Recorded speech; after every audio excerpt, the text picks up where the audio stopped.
बब्बल अगर जिंदा रहा तो नागिस्तान का अस्तित्व खतरे में पड़ जाएगा और हम ये होने नहीं देंगे। लेकिन पिताजी, जो हुआ उसमें बब्बल जी का क्या दोष है? वो तो हालात के हाथों मजबूर हैं। और फिर नागिस्तान को डर उस सपेरन से है ना, फिर आप उस सपेरन को मारकर। बात को समझने की कोशिश करो। अच्छा, एक सपेरन को मारकर इस मुश्किल का हल नहीं निकलेगा। कल को कोई और सपेरन उठकर खड़ी हो जाएगी। जब तक बब्बल के मन में नागिस्तान जिंदा है, ये खतरा बना रहेगा। इसलिए नाग स्मृति में लिखा हुआ है, कोई भी इंसान जिसके दिमाग में नागिस्तान की स्मृति अंकित है, उसे मरना होगा। अगर ऐसा है तो आप भी मेरी बात सुन लीजिए। मैं बब्बल जी को कुछ नहीं होने दूंगी। उनकी पत्नी होने के नाते उनकी रक्षा करना मेरा फर्ज है और मैं वो फर्ज निभाऊंगी, हर हाल में निभाऊंगी।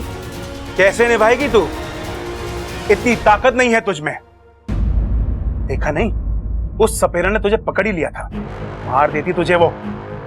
ये तो मैं वक्त पर पहुंच गया और दूसरी धुन बजाती, ताकि तुम पर उस सपेरन की बीन का असर ना।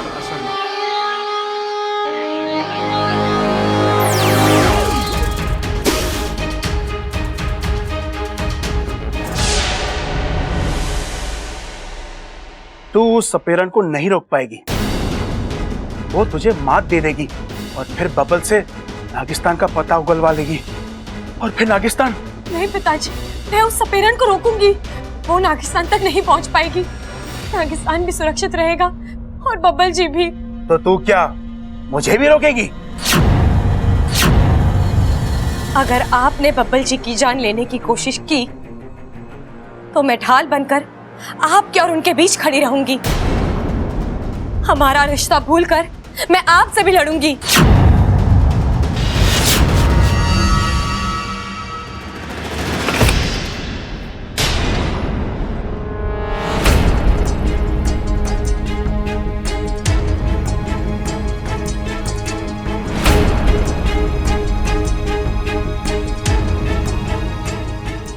हो गई बात? नहीं, वो काफी वक्त हो गया था तो इसलिए मैं। इच्छा, क्या ये वाकई में तुम्हारे पिता है?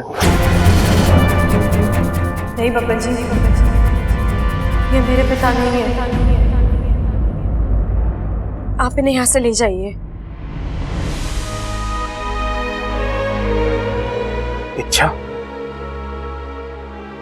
बेटा, अच्छा याद कर, मैं वही हूं, तेरा वही पिता जो तेरे चेहरे पर एक एक मुस्कुराहट लाने के लिए कुछ भी करता था।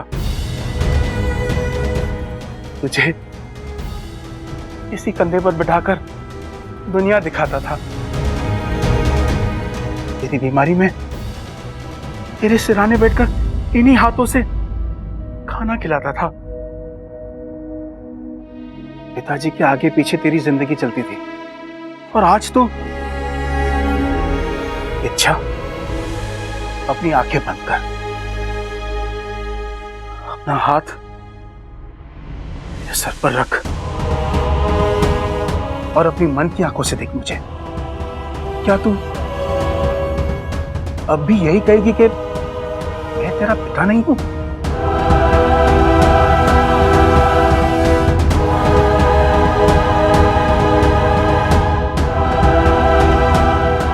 मुझे माफ कर दीजिए, मैं आपको पहचान नहीं पाई। लेकिन अब मैंने आपको पहचान लिया है। मुझे सब कुछ याद आ गया है, सब कुछ। आप ही मेरे पिता हैं।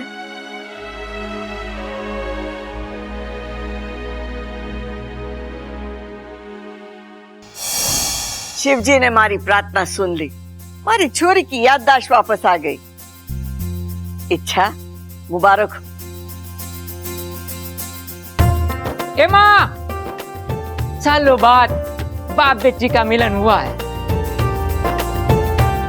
आज का दिन हमारे लिए किसी त्योहार से कम ना है, क्यों भाई? अरे क्या बात कर रहे हो पिताजी? इनसे कहो कि आज का दिन हमारे लिए किसी त्योहार से कम ना है। अरे भाई पिताजी भी तो वही कह रहे हैं। अच्छा, हाँ। अरे मुझे तो इनकी शक्ल देख के लगा कि कुछ और बड़बड़ा रही है। ओ भाई चुप हो जा वरना तेरी शक्ल बिगाड़ दूंगा मैं। अरे दादाजी मैं हूँ, मेरी क्यों बिगाड़ती? बबल, वहाँ खड़ा खड़ा क्या देख रहा है? ससुर जी के पैर नहीं छुएगा?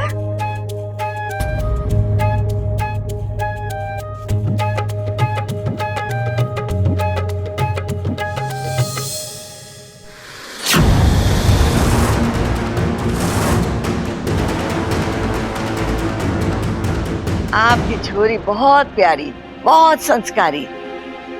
6 महीना पहले मारे पोते बबल को मिली थी।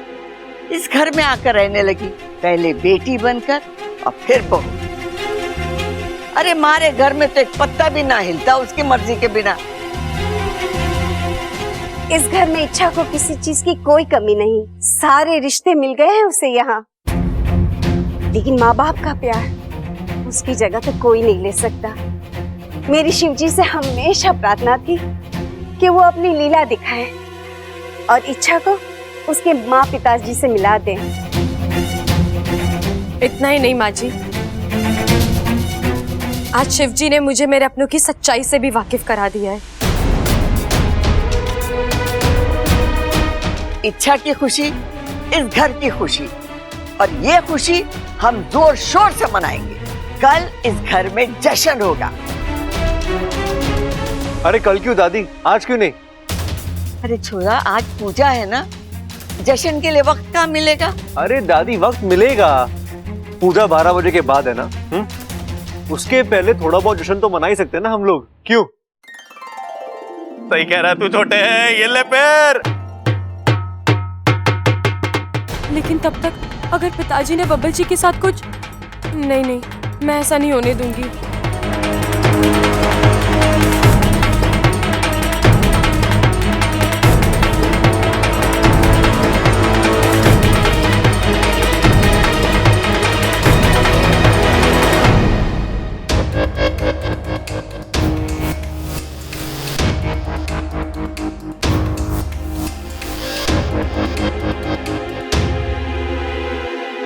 अब क्या हुआ?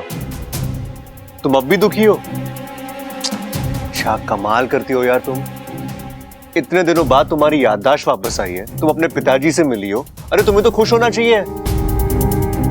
अच्छा एक बात बताओ, तुमने पहले अपने पिताजी को पहचानने से इनकार कर दिया, फिर हाँ बोल दिया।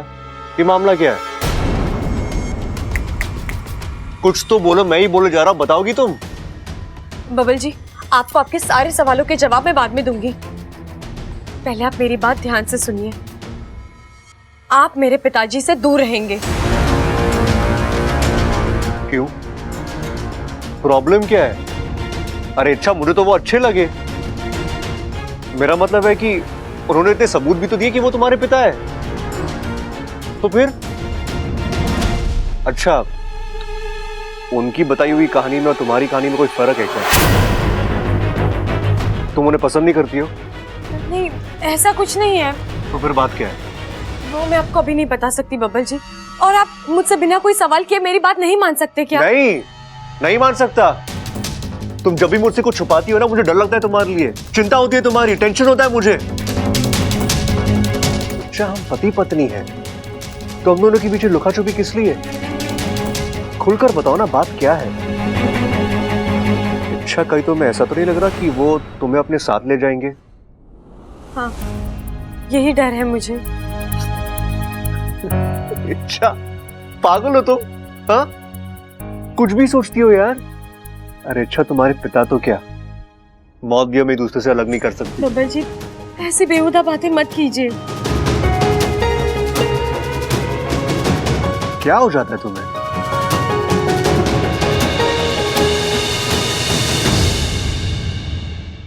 हाँ तो भाई, मैं सबल आज इस रंगारंग कार्यक्रम में आप सबका स्वागत करता हूं। तालियां! अरे स्वागत ही करता रहेगा या आगे भी कुछ बोलेगा? कर रहा भाई।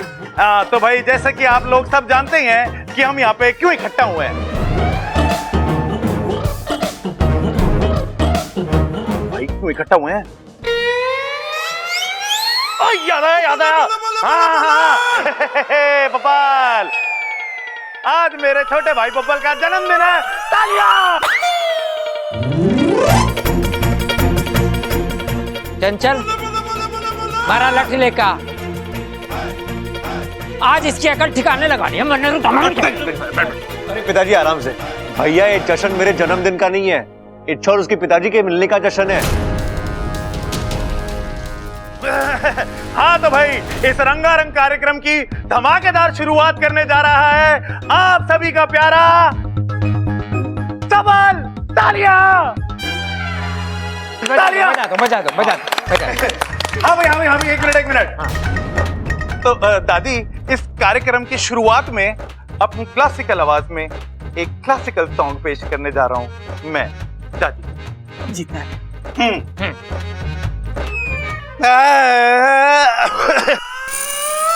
आ रहा है। एक मिनट।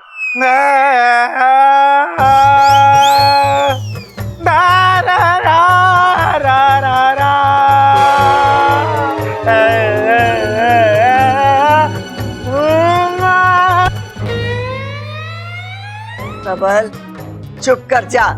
गधा जब अपना गला साफ करता है ना, तब भी तुझसे ज्यादा सुरीला होता है वो। दादी, इस पूरे घर में मैंने देख लिया है, किसी को भी मेरे टैलेंट की कदर ना है। ओ भाई, इस घर में तू अकेला ना है, हम सब भी हैं। हम भी अपना टैलेंट दिखाएंगे, क्यों भाई? 1 2 3 4।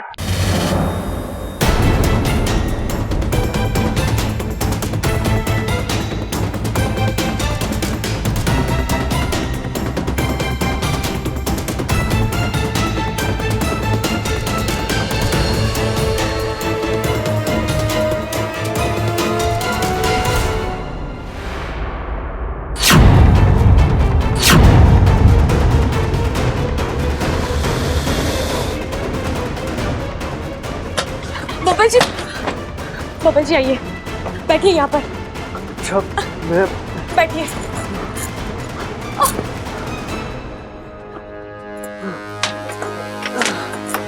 अच्छा मुझे बब्बल जी आंखें मत बंद कीजिए। देखिए, मैं जानती हूँ आपको नींद आ रही है, लेकिन आंखें खुली रखिए। आंखें खुली रखिए बब्बल जी, आंखें खुली रखिए।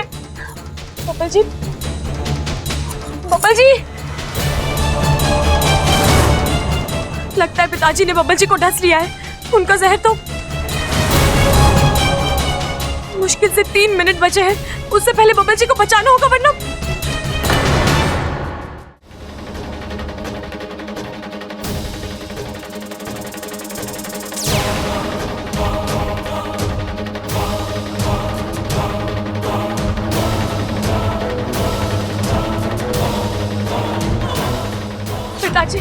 पिताजी बब्बल जी,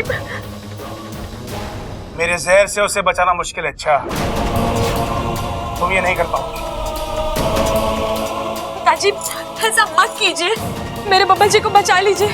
अगर उन्हें कुछ हो गया तो मैं जिंदा नहीं रह पाऊंगी। मैं आपकी पूंछ पकड़ती हूँ, फन रगड़ती हूँ, प्लीज मेरे बब्बल जी को बचा लीजिए उन्हें। अच्छा, चलो यहाँ से। छोड़िए मुझे। अच्छा, मैंने कहा चलो, छोड़ो से, कोने दो से। छोड़िए।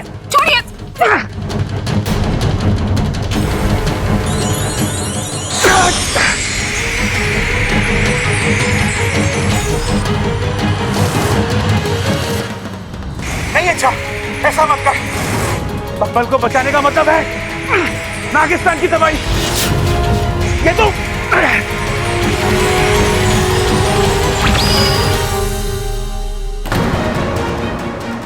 चल।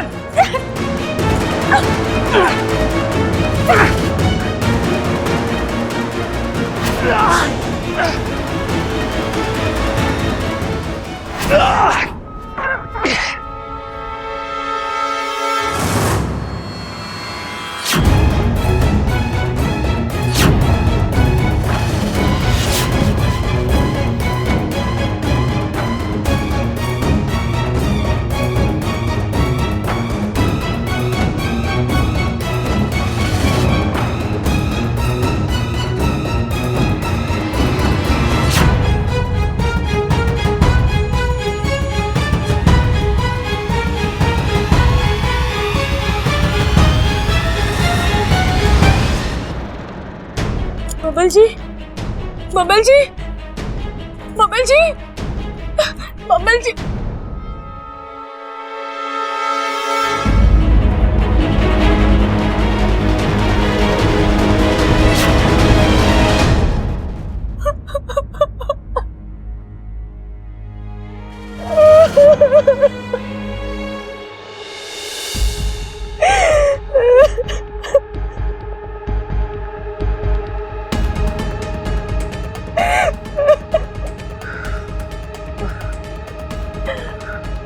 अच्छा,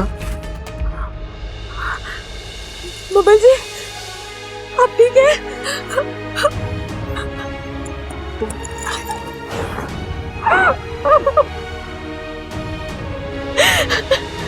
अच्छा तुम रो क्यों रही हो?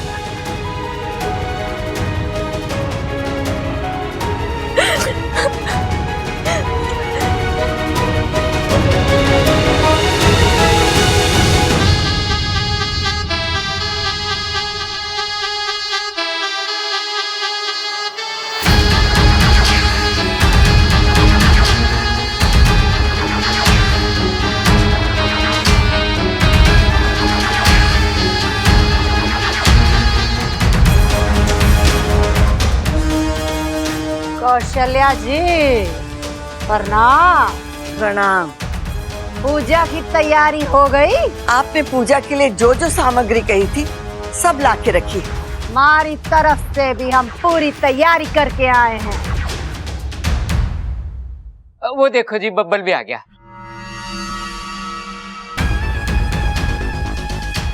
नागंजना अब कांटे का इलाज करेगी। थारा डर, थारी चिंता आधे में हवा हो जाएगी। ए चोरे, आंखें खोल और तमाशा देख। अब नाग दोष से थारी मुक्ति निश्चित है। लेकिन नागंजना जी, वो जिसकी वजह से नाग दोष हुआ है उसका क्या? उसकी भी पूंछ कटेगी।